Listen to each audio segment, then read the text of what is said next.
Hi, welcome to Pennsylvania Newsmakers, and as always, thanks for watching. Well, we continue our series on aspects of Governor Corbett's budget. We're going to hear from the education community today, at least two components of it, and then, Rick Santorum, the surge. We have two of the state's leading political scientists who are going to weigh in and try to figure this all out for us.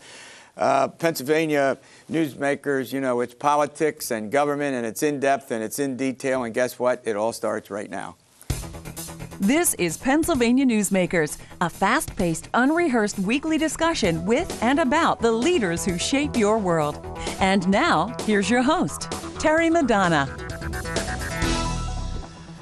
Hi, welcome back to the program. We got representatives, two pretty substantial education organizations. We got folks who represent the teachers here. Mike Crossey, he's the president of PSEA, and David Davare. Do I got that right? That's Davare? correct. Yeah, sure. He's director of research services for the Pennsylvania School Board. So we got this all covered. All right, guys, I don't have to start by saying I know there are things that you would like to change in Governor Corbett's budget. You going to get a yes out of this? Absolutely. Absolutely. All right, Mike, let me start with you. Let's go through what you don't, maybe there's some parts you like. What is your biggest problem with the budget? Governor says it's flat for the schools, basic education. I think you'll probably say it's not. Right. What are your basic problems with it? One, it's a continuation of the cuts that he started last year. Last year we got an $860 million cuts after the legislature restored some of the money. This year it's another $100 million cut. And it's a cut that the school boards, the administrators, what's happening is the kids in our classrooms have consequences. Mm-hmm. We see eliminations of programs. We see cuts in budgets. We see elimination of different programs. There's cuts in art. There's cuts in music. There's less math classes. This current one is really bad. It cuts a little bit more out of $100 million more out of the accountability block grants. One of the most effective programs we believe there is. Mm-hmm. Small class sizes, early childhood, kindergarten classes. Yeah. It really hurts kids. Yeah, I have a list of them here. I may, we'll get into some more of the detail on that. So, now, go ahead. I'm going to let you make your case, and then I'm going to ask you something. Basically, it's the same point. It's an overall cut to education funding again. While the districts are still reeling from the prior year reductions, we also, the districts like the state are having difficulties with the financial situation. They're impacted by the decline in the earned income tax, appeals on property values, mm-hmm. the loss of real estate transfer tax because the economy is bad. We lose the accountability block grant. Last year we lost the subsidy funding related to charter schools, but the charter school costs keep going up. So we've got very similar issues. And then we're also concerned about tuition vouchers. I'm going to talk about. I'll get to that in a minute. Good point. I want to get to that before that would be more money being drawn away from education. Let me look. One of the arguments that they make is this. They say, look, we gave you guys $1 billion the year before Corbett's first budget. $1 billion given to the schools, and you were told not to put it in continuing funding, but one-time projects, and you didn't do that. Now, Governor Corbett said that. I think he said that in his budget message. Right. Yeah. I want to give you a chance to respond to that. Where the money was spent in the past mm-hmm. is where it's most effective for kids. That's what's important. What we need to be looking at is the state providing the resources necessary to keep our schools operating so that the students in our classrooms can meet the standards set by the state. Okay. It's a matter of the money has gone to where it needs to go. Your reply to that? Well, to start with, yes, Governor Rendell put $1 billion in there. But of that $1 billion he put in there, part of that supplanted state funds. Mm-hmm. So it was, it would have been a cut if we spent that only in one-time type cost. But in addition to that, it was also a time period when the basic tax increase was coming down in terms of the index that we were allowed to increase to. So school boards were really put in a tough position. Can we use the money, try and get through the current year, and see if there's some improvement in the economy going forward? Okay. Look, we're going to run to break. When I want to come back, I want to add, there's some other components that I want to get into, but I want to ask you what you think this is going to do to property taxes and this system, where you can get around it. There are these exemptions, I guess, that well, whatever I'm talking about, I'll straighten it out after the break. This broadcast of Pennsylvania Newsmakers is presented by the Pennsylvania Chamber of Business and Industry, the statewide voice of business, and by the Pennsylvania Cyber Charter School, bringing educational innovation and freedom to the children of Pennsylvania.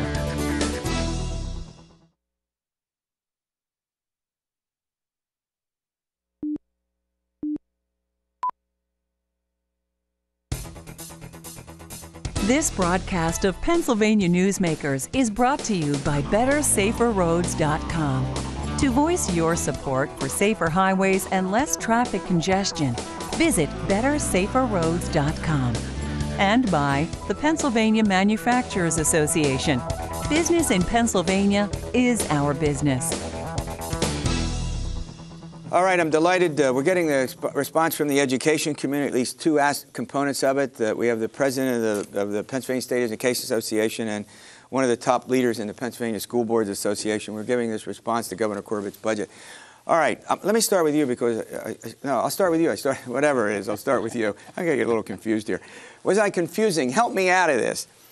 You can raise school taxes at the local if in fact you can show that there's there's 4 or 5 reasons that allow you to do that. Do you think, Michael, there will be increased property taxes at the local level if this budget is passed as it is? Absolutely. Absolutely. Last year, 20% of the school districts had to raise property taxes because of the governor's underfunding of schools. This year, it's going to be worse. 37% of the school districts last year used a huge portion of their reserve funds to try to help save some of the most important programs. That money's gone. So the reserve money's gone. So a lot of the reserve money is gone. So they have no choice but to raise property taxes. Now I know it's you folks that are going to be on the cutting block here, right, for this. But that's the case. The state, when they start eliminate funding, but they don't eliminate the mandates, and they force districts to continue to operate in ineffective ways because of these mandates, then the school boards are really left on the hook because the mandate for school districts is to provide a free and appropriate education to the children. So you've got to have money, you've got to pay the bills, and that really forces then the rollback onto the real estate taxpayers because that's the only rate we can change. We don't have time to get into a lot of these aspects of it. I don't want to get too much into details anyway, but you raised an issue that I think is worth mentioning. We hear mandate, driving up the cost. Is that accurate? We'll start with you, and then we'll go to Michael. Yeah, it is. If the state comes to you and says you have to do A, B, and C, for example, prevailing wage, and I know that's a very hot button issue, but prevailing wage, one district went out last year, bid a project. They didn't do a prevailing wage. It came out $50,000. It was over the limit, so they had to go back and rebid as prevailing wage. The prevailing wage bids came in at more than double the non-prevailing wage. But that's one example. There are what? Hundreds of mandates. Sure. Oh, there's a mandate for everything. We've got to have building principals. We've got to have a superintendent. We've got to provide free lunches for poverty students. And I'm just telling you. And you're not saying you don't mind doing them, but if they're going to tell you to do them, right? I'll answer that. They're going to tell you to do that and tell teachers that they, then your point is then just pay for it, right? The state has to step up to the plate. Yeah. The state has to fund the programs, especially the programs that they mandate. Yeah. And I would argue that most of the mandated programs are necessary. I taught special education. I taught students who needed learning help. And you got a lot of requirements there, right? Go ahead. A lot of federal. Both. Go ahead. There's a lot of federal requirements that come in on top of that, but that's also an issue where the parents are involved and the parents have a say in what their children need, and that's a case where if there's disagreement between the parents and the school, it goes to arbitration. Right. And the ruling of the arbitrator is pretty much final. Right. So those costs are going up all the time. We're out of time, but here's the deal. Both of you are going to obviously be working hard to increase this budget, right? Absolutely. Yes. Not only financially, but there needs to be more transparency. This budget is a shell game. So it moves funding requirements to the local level. It moves things around so that there's less transparency and there's less efficiency in this budget. Okay, great. All right, well, here we go. We're providing all these different points of view. That's what we do. And, oh, man, the Santorum surge. Can anyone explain this? Well, we're going to try to do this. I've written some stuff about it over the past couple of months, and I'll tell you, it is bewildering. But We're going to have two of the state's leading political scientists come on and help us out. We'll be back in a moment. This broadcast of Pennsylvania Newsmakers is brought to you by Pennsylvania Credit Union Association. Pennsylvania Credit Unions, where people are worth more than money. To find a credit union that is right for you, check out ibelong.org. And by the Energy Association of Pennsylvania, Pennsylvania's energy information source.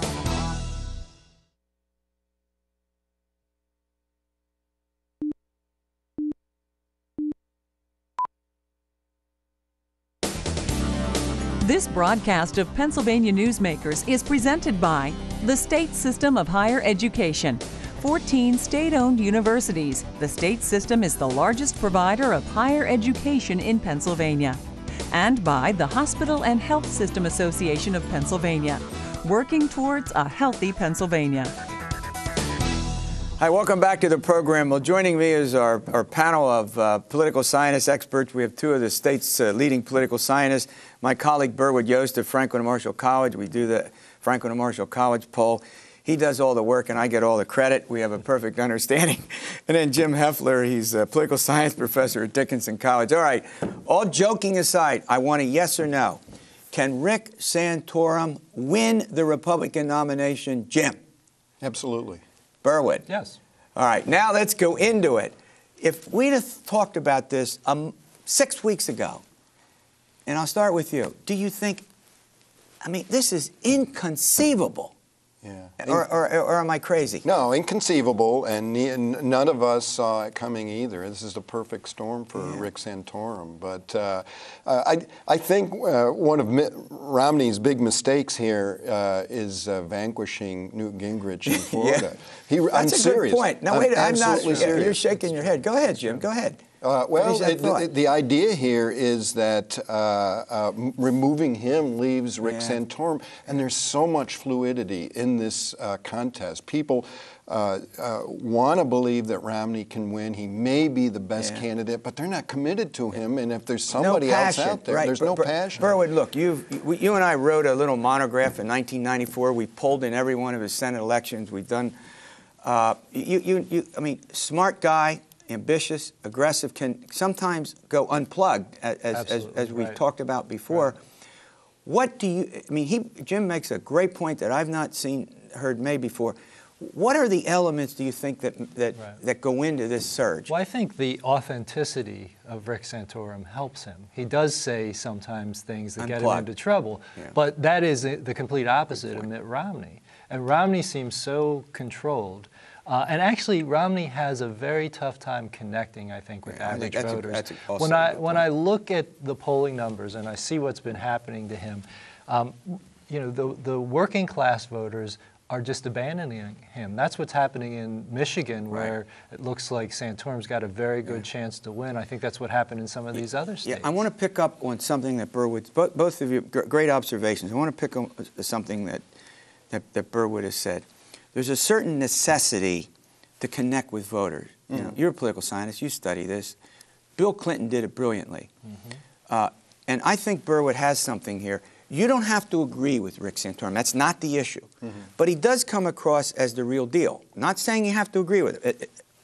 Oh, yeah. No, there's a certain genuine character to Rick Santorum. He really believes and stands behind. You know, you don't get this kind of waffling feeling about Romney. But to go back to the point of, you know, how could this have happened? He really was, all things considered, among the worst of all possible choices.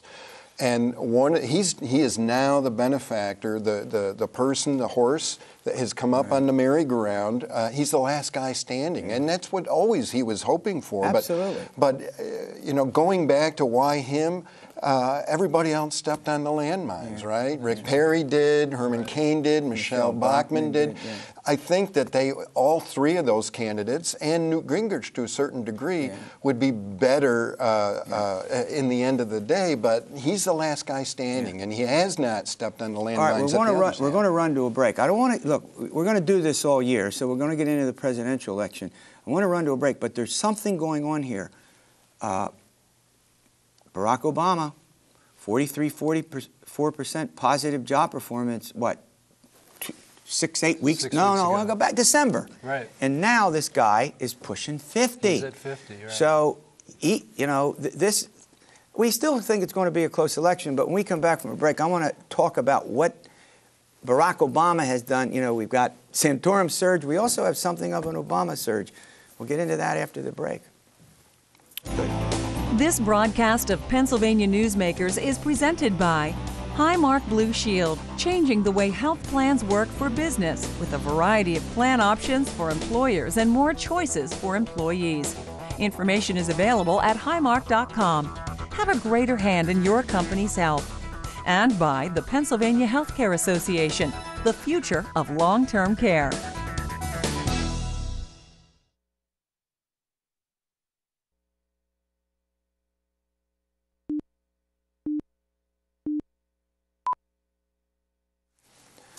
Hi, welcome back. Well, we have our panel of political scientists here that we're going to bring on throughout the course of the year to check. We're going to check in with them about the presidential race, Jim Hoefler from Dickinson and Berwood Yost from Franklin and Marshall.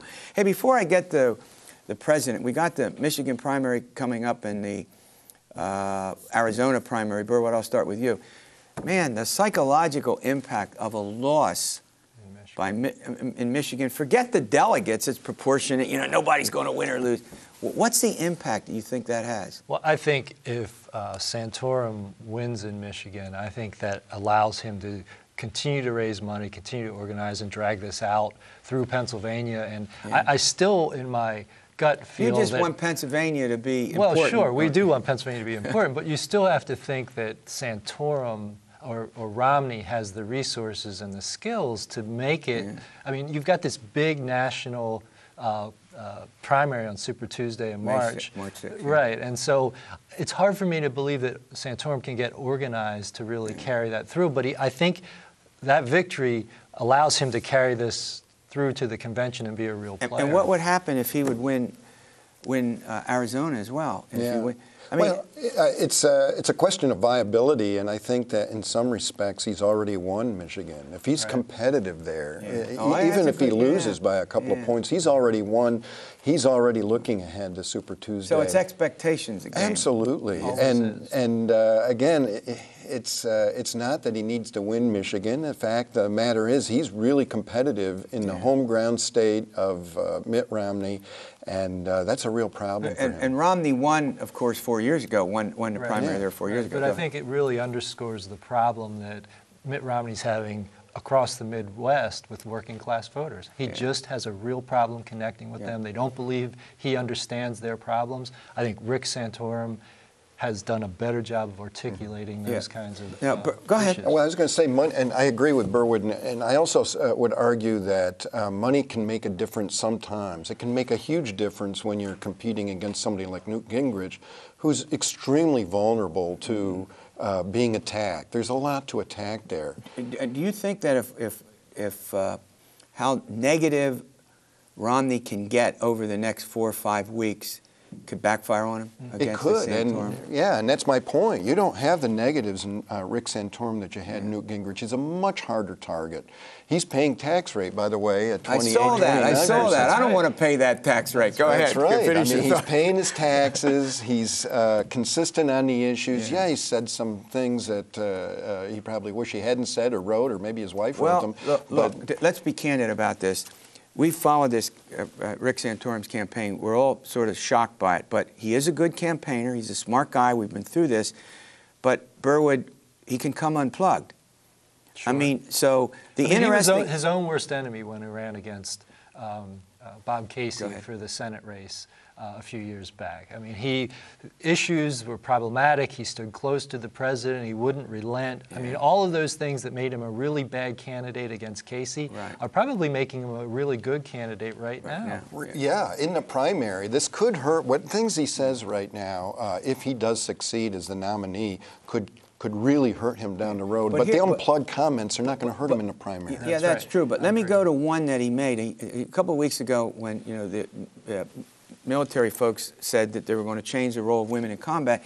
Want gets into this business of the emotional difference. Now, I think he escaped it because it was interpreted as meaning men might want to protect women more. And not saying that because of their emotional status, women shouldn't be on the front lines. He walked close. Yeah. I mean, do you both agree with me? He walked close to a bigger problem. No? No? Jim? He did. He walked closer to a bigger problem, but a bigger problem in the general electorate. The primary voters who hear that kind of language are not particularly troubled by it. Mitt Romney has shown himself as good an organization as he has. He's shown himself to be tone deaf quite frequently in his comments, saying he doesn't care about certain groups. Well, that was right. That he doesn't care about the poor in particular. Right. He had to walk back from that. And so, I mean, I think he's as prone to make these mistakes that reinforce his wishy-washiness. All right, we have about 2 minutes left, but we're going to obviously get a chance to this. Jim, Barack Obama giving up, 42, 43% positive job performance. It's pushing 50. We all know you get to 50.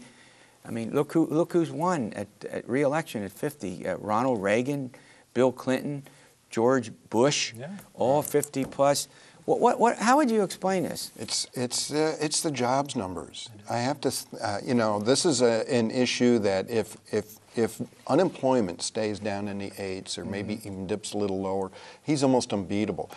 If, on the other hand, though, things go soft and they start creeping up, he's very vulnerable. So taking a foreign policy event out of the equation that could really upset the balance here, for him... You mean like Israel deciding to take out the nuke? Perhaps, and that would probably break in his favor, actually. In most cases, good news or bad news is good for the sitting president when it comes to foreign policy. So absent something like that, which could really break in Obama's favor, this is big. Are you in agreement? Well, I think the growth of the economy has really helped him. I think there's some other things going on here too. His Republican rivals, their popularity and favorabilities have sunk. Mitt Romney's now viewed 26% favorable, 40% unfavorable. So among that's part voters, of the equation. Among all voters, among all particularly voters. independents. Absolutely, and that's where President Obama has made his gains among independent voters. I think the other thing is his messaging has been better. The House and Senate agreed to pass that payroll tax cut, Social Security, and extend that for That's a year without any very offset. popular, right? It's very popular, but it also, I think, shows that they see the writing on the wall, that these messages that the president is expressing are popular among a lot of people. I think that has helped him as well. But don't underestimate the importance of the economy. We're out of time, but yes, and then we'll talk about this. Yes or no? This still could be a pretty competitive fall election. You agree? It could be, but it really depends on job numbers. Okay. All right. I agree. All right. Well, we'll have you back. This is a great discussion. Boy, I'll tell you, what a year. We're all a little flummoxed. Maybe that's the wrong word. A little perplexed now about what's going on, but that's what makes it great. All right. Thanks for watching this edition of Pennsylvania Newsmakers, and as always, stay well, and you stay here.